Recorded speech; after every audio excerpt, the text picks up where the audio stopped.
Today we are shooting here at the Asiatic Society of Mumbai, another episode of Drama Simplified. So at this moment, we want to thank you, Professor Wispy Balaporia, who is the president, and Dr. Mangla Sardesh Pandey, who is honorary secretary of this library. And so, yeah, now we're going to watch our next episode. Come, have a look. Hello everyone, my name is Sonu Pilania and I welcome you all again in another episode of Drama Simplified. Today we're going to talk about another play, Accidental Death of an Anarchist. So it's a very interesting play, it's a political farce, and let's talk about the name first. Accidental Death of an Anarchist. So what does it mean, the word anarchist? Anarchist means, it's a very interesting word, it means a person who rebels against power, against law, power which means the government maybe, or you can say a person who believes that the structure, the power, the law structure should be replaced by the people who are working freely, working people, who works freely. Or you can say that a person who loves freedom, that's you can say. In Hindi में अगर इसको हम बोलते हैं तो अराजकतावादी. So that's what it means. So that's the simple, the definition of the name of the play. So it's quite simple.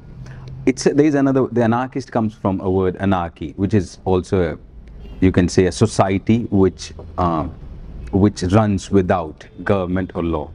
So that's also you can say.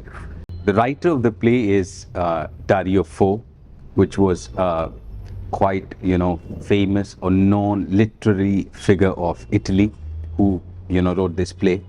And this play first premiered on 5th of December 1970 in Milan. Milan is a city in Italy, so that's why it was premiered at first. And it was first originally, you can say, written in Italian. So that's what the basic, the idea of the play. So now let's talk about the writer, Dario Fo. Dario Fo was born on 24th of March 1926 in Italy, and that's where he studied. And I guess after his schooling, he was, most of the time he was surrounded with theater people or the artists and all. So that's where he find his interests in, and he started liking that environment. So he decided that he'll do it, he'll write, and he started writing, he started directing. He was a writer, director, set designer. He was also I guess music composer. He worked for radio as well, and he was an actor also. So that was his basically, that's what he was. The another interesting fact about Dario Fo is that he was you can say left winger of Italy or the government at that time, because he was very much liberal, socialists. That's why and most of his works also reflects his personality or his ideology. If I talk about the famous plays that he wrote, which of course one includes this play, Accidental Death of an Anarchist. Another is, you can say, Can't Play, Won't Play, or Trumpets and Raspberries, and Open Couples, I guess. There are many more, but these are that's coming in my head right now, so that I'm saying it. But you can go and have a look. So and throughout his life, he was very much active in politics as well. And in the end, October 13, 2016, he passed away because of some disease. But his life was quite interesting, and he wrote. And there is another thing also that because his wife also was a practitioner, theater practitioner, and she also helped him in writing, because most of his works come from improvisations and things like that. So people say that they both write these plays together, but anyway, she helped, I guess. It's true, because they also run a theater company in Italy. It's still running, I guess, which is also the name of the company is Dario Fo and his wife's name, and then theater company. So that's how it goes. So that's what it is about the writer. Now let's talk about the characters. So छह किरदार हैं इस play के अंदर, 6 characters हैं, and I'll tell you all of their names. One is Bertozzo, Inspector Bertozzo, Inspector Pisani, which is also referred as Sports Jacket, Maniac, Constable, and there is this reporter comes in play. Her name is Maria Filetti, and there is this one more character, the superintendent, of course, the main character. Important character, the superintendent. So these are the characters that appears in the throughout the play. Now let's talk about the play. So ये जो play है ये एक it comes from a real incidents basically which happened in Italy. और हुआ क्या था कि एक बैंक के अंदर एक बॉम्ब ब्लास्ट हुआ था इन 1969, और वहाँ पे उस बॉम्ब ब्लास्ट के बाद क्या हुआ कि एक पुलिस हेडक्वार्टर्स है जहाँ पे मतलब एक पुलिस का हेडक्वार्टर है, वहाँ पे एक बंदा अरेस्ट होता है जिसका नाम पिनेली समथिंग आई गेस, या पिनेली, और उसको अरेस्ट किया जाता है कि वो जो है उस जो बॉम्ब ब्लास्ट हुआ उसमें शामिल था, हालांकि ऐसा कुछ था नहीं, और उसके 4 दिन तक पुलिस जो है ना कस्टडी में रखती है, और in the and he falls from window and he died. So that what happens, that actually happened, and from there he the writer took the idea and he made the whole play about this incident.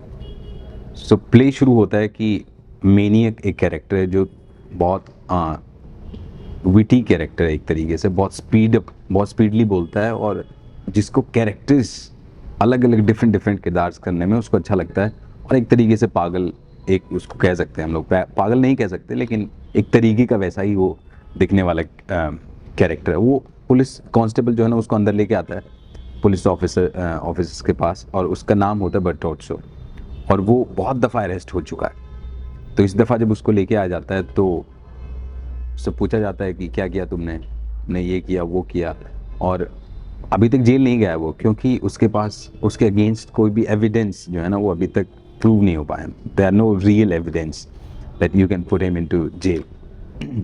सो वो वापस उन्हीं लोगों को समझाने लगता है, बर्टोट्सो को ही बोलने लगता है कि let me tell you the law, और he tells in section this and this and this. So eventually Bertotso जो है ना वो बहुत एंग्री हो जाता है और उसको बोलता है कि तुम जाओ यार यहाँ से भागो. तो उसको निकाल दिया जाता है उस कमरे से, और तभी जो कांस्टेबल होता है कि आपकी मीटिंग है इस समय तो आपको जाना चाहिए, बर्टोट्सो को बोलता है वो.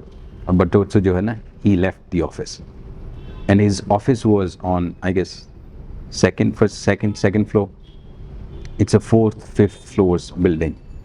So वो चले जाते हैं छोड़ के ऑफिस, और इतने में वो देखता है कि जैसे ही वो लोग एग्जिट होते हैं मेनिक जो है ना वो दोबारा अंदर घुसता है और वो छानबीन शुरू करता है उस ऑफिस की, और वो पाता है कि बहुत सारी जो है ना फाइल्स रखी हुई हैं वहाँ पे, जिन लोगों ने चोरी की है, कत्ल किया है, इन सब चीज़ों के बारे में. तो जो छोटी छोटी मिस्टेक्स होती हैं, जैसे किसी ने कोई चोरी कर ली, किसी ने किसी को थप्पड़ मार दिया, या ये जो छोटे छोटे इंसिडेंट्स हैं, इन सब की फाइल्स वो डिस्पोज कर देता है, और जो बड़े बड़े क्राइम्स जो रखे हुए हैं उनकी फाइल रखे रहने देता है वो वहाँ पे.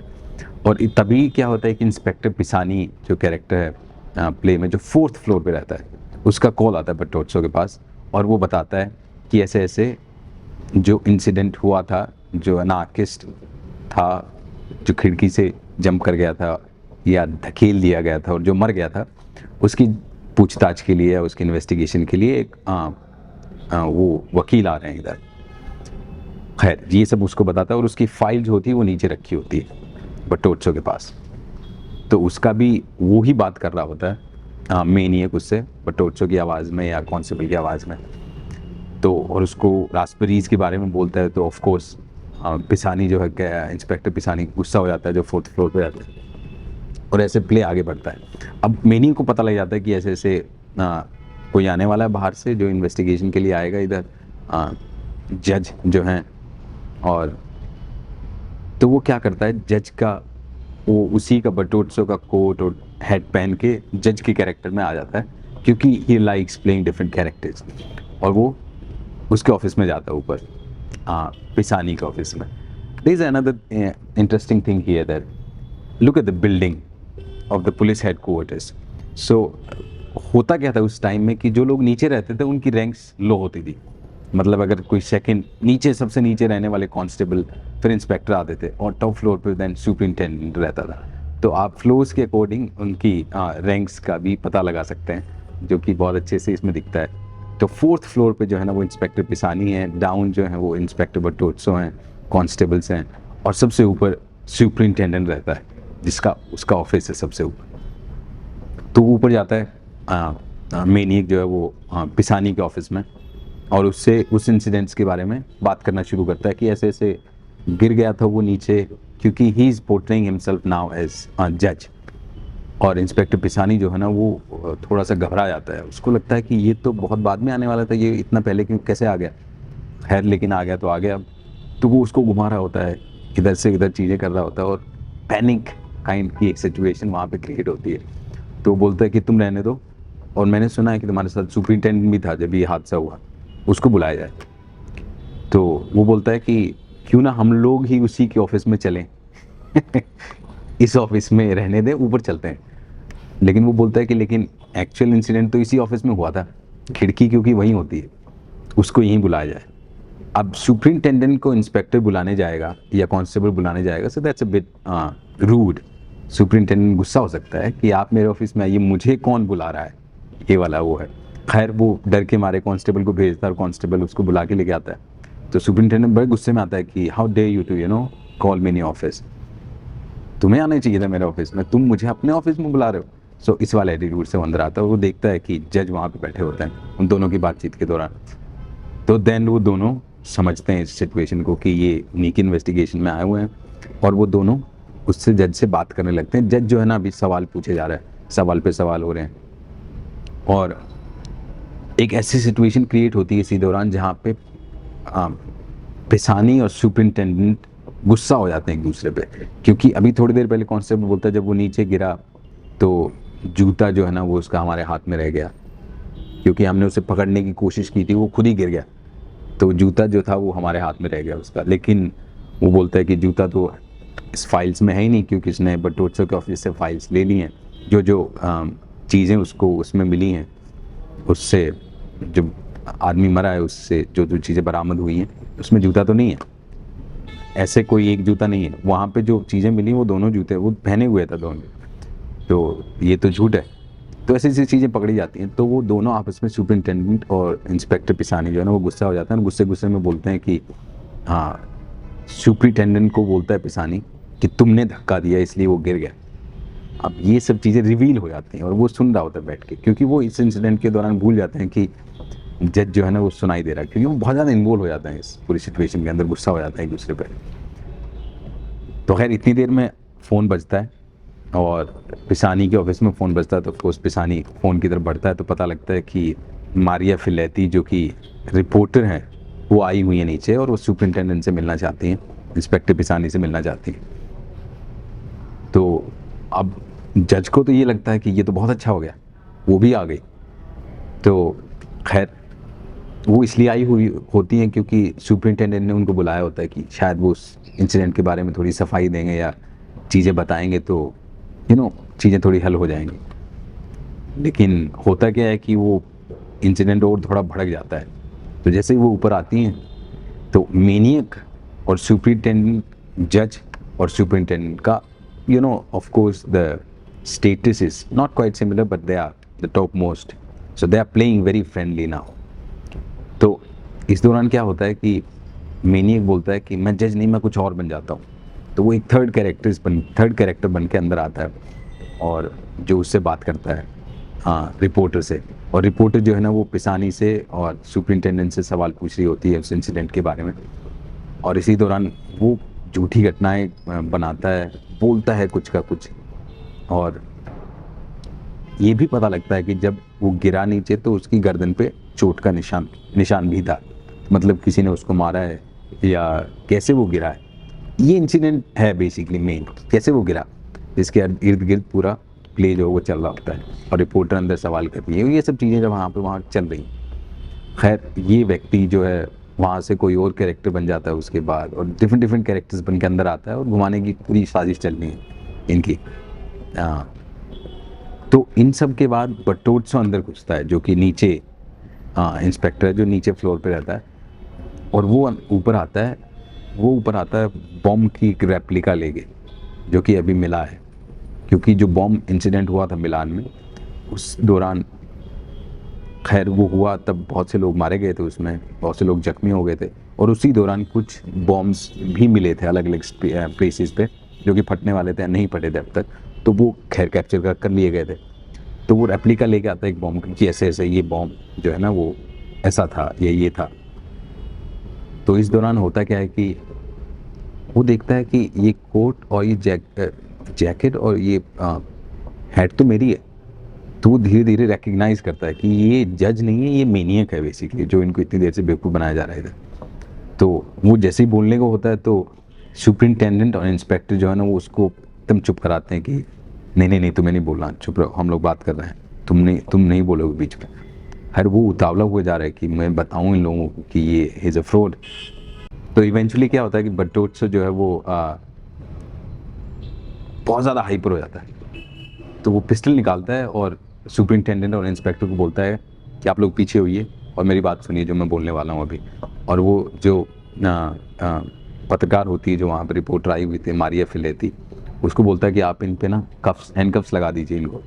तो वो सबको, कांस्टेबल, इंस्पेक्टर, सुपरिटेंडेंट को, तीनों को हथकड़ी लगवा देता है। ऊपर कोई रेलिंग कुछ लगा होता है उसमें लगा के, और फिलेती को बोलता है कि तुम भी लगाओ। तो खैर वो भी सारे लोग जो है ना लाइन से लगे पड़े हैं, हैंडकफ्स लगा के खड़े हैं। और वो अभी बोलता है कि ये आदमी फ्रॉड है, ये कोई जज नहीं है, इज़ अ मेनियक, और इतनी दफ़ा ये अरेस्ट हो चुका है। और वो बोलता है कि आप दिखाइए इनको अपने मेडिकल सर्टिफिकेट्स जो इतनी देर से बोल रहे थे आप। तो मेनियक जो है ना वो अपनी सर्टिफिकेट्स निकालने जाता है, और जाता है तो वो अपने बैग से सर्टिफिकेट्स की जगह एक रेडियो निकालता है, टेप रिकॉर्डर निकालता है, और वो सबको दिखाता है कि मैंने इसमें सारी बातें रिकॉर्ड कर ली हैं, जो आप लोगों ने गुस्से में बोली थी, जो अपने गाने गाए थे, वो सारे इसके अंदर रिकॉर्ड हैं, और मैं ये जाके किसी को दूंगा और आप लोग यू विल गेट रिवील्ड। तो और वो बॉम्ब उसके अंदर से उठा लेता है जो बटोत्सो ने ला के रखा था, और वो बोलता है कि ये एक्चुअल बॉम्ब है, एक्चुअली ये कोई रेप्लिका नहीं है, इट्स अ रियल बॉम्ब, और मेरे को आता है इसको चलाना, और इसको मैं ऐसे दबाऊंगा तो ये फट जाएगा। और वो इसके बाद उसको बोलता है बटोत्सो को कि तुम भी पीछे जाओ और उस पर अपनी वो लगाओ, हैंडकफ्स लगाओ। तो वो भी अभी सारे ऐसे लाइन से वो हैंडकफ्स लगा के खड़े हैं, और he is only one who is talking with a bomb in his hand. और इसके बाद वो क्या करता है, अब यहाँ पे ही वो है the play ends, and it's a very interesting point, वो where you know he gives two options to Maria Filetti who is the reporter, और वो उसको बोलता है कि या तो मैं बॉम्ब जो है ना वो एक्सप्लोड कर दूं और भाग जाऊं यहाँ से, और मैं तुमको भी छोड़ दूं तो तुम भी निकल जाओगे। तो होगा क्या कि इससे क्या हुआ कि वो लोग तो मर जाएंगे जो करप्ट हैं, जो जिन्होंने इंसिडेंट को अंजाम दिया है, जिन लोगों ने, पुलिस वालों ने एक व्यक्ति को मार दिया।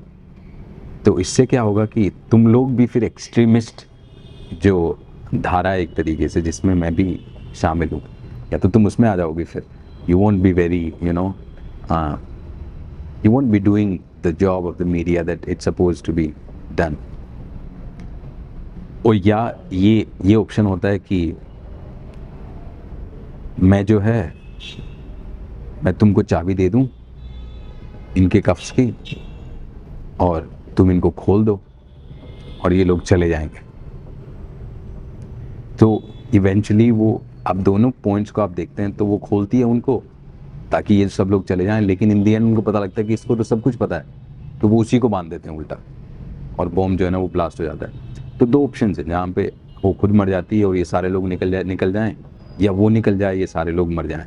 तो ऐसी सिचुएशंस पे आके प्ले ख़त्म होता है, जो दोनों ओपनली ऑडियंस को दी जाती हैं कि आप कौन सा इनमें से चूज करना चाहेंगे, क्योंकि दोनों ही एक तरीके से वैसी सिचुएशंस है। तो यहाँ पे आके प्ले जो है ना एंड होता है। This is about, the whole play is about एक काइंड ऑफ करप्शन और the kind of system. It shows the image of system. अब देखिए आप पुलिस, आप आज की समाज, आज की लाइफ में आप देखेंगे तो ब्लैक लाइव्स मैटर ऐसे स्लोगन्स कहाँ से आ रहे हैं, वहीं से आ रहे हैं। जहाँ पे जो है ना शासन जो है ना ऐसे अत्याचार करता है लोगों पे। तो आई थिंक या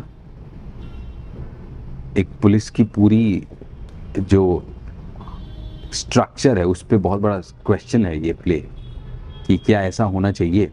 इतने लोगों ने मिलके एक आदमी को मार दिया, उसको कस्टडी में रखा, उसको इतना टॉर्चर किया कि वो मर गया, और शायद उन लोगों ने धक्का ही मारा होगा उसको, क्योंकि इंस्पेक्टर पिसानी जो 4th फ्लोर पे रहते हैं, उनका इन्वेस्टिगेशन करने का तरीका ये है कि वो आदमी को खिड़की पे बिठाते हैं और बोलते हैं कि सच बोलो, अदरवाइज मैं धक्का मार दूँ, अदरवाइज तुम गिर जाओगे, मर जाओगे। तो डर के मारे लोग सच बोल देते हैं। अब इस दौरान क्या पता उसने सच बोला कि झूठ बोला, हालांकि ही वॉज एन अनार्किस्ट और he was not involve in that incident of bombing. तो झूठे किसी आदमी को पकड़ के आप उसको मार देते हैं, तो ये बहुत बड़ा सवाल है, बहुत बड़ी इंसिडेंट है ये, जो आज भी कहीं कहीं कहीं कहीं दिखाई पड़ता है। So this is the whole play. If I talk about the set of the play, which is very simple, क्योंकि एक पुलिस का हेडक्वार्टर है जिसमें पहले नीचे के फ्लोर पे दिखाया जाता है एंड देन ऊपर 4th फ्लोर पे जाता है जहाँ पे वो बड़ी सी खिड़की है। तो यही 2 ऑफिसेज हैं, एक नीचे का एक ऊपर का, जो क्वाइट सिमिलर है। एक पोस्टर है जो बाद में चेंज हो जाता है, और शायद आप और भी थोड़ा कुछ चेंज कर सकते हैं उसमें, in terms of settings of the police office. So that's what it is. It's quite simple but it's an interesting play, और ऐसे प्ले होने चाहिए मुझे लगता है आज के time. Thank you so much.